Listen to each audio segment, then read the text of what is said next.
حضرت علی رضی اللہ تعالی عنہ کی خدمت میں ایک عورت حاضر ہوئی اور ہاتھ جوڑ کر عرض کرنے لگی، یا علی، ہمارے گھر میں جھگڑے بہت ہوتے ہیں، کوئی کسی سے محبت نہیں کرتا اور رزق میں تنگی رہتی ہے۔ حضرت علی رضی اللہ عنہ نے عورت سے پوچھا، ایسا کیوں ہوتا ہے؟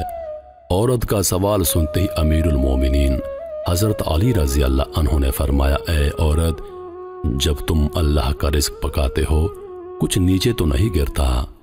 یہ سوال سن کر عورت نے عرض کیا، ہاں علی، جب میں دودھ ابالتی ہوں تو وہ تھوڑا سا گر جاتا ہے۔ بس عورت کا یہ کہنا تھا۔ حضرت علی رضی اللہ عنہ نے فرمایا، اے عورت، یاد رکھنا، جب تم اللہ کا دیا گیا رزق گراؤ گی اور جلاؤ گی تو اس سے گھر میں بے سکونی، جھگڑے، نفرت اور رزق میں تنگی کے اسباب پیدا ہوں گے۔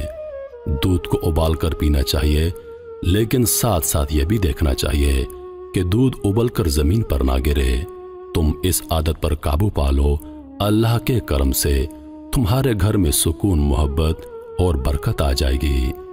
حضرت علی رضی اللہ عنہ کی بات سنتے ہی عورت گھر گئی اور آئندہ کے لیے دی ہوئے رزق کو ضائع ہونے سے بچانے لگی، اور یوں دیکھتے ہی دیکھتے اس کے گھر میں خوشحالی اور ہر طرف سکون ہو گیا۔ عزیز دوستو، اپنے گھر میں اللہ کے دیے ہوئے رزق کو ضائع ہونے سے بچائیے۔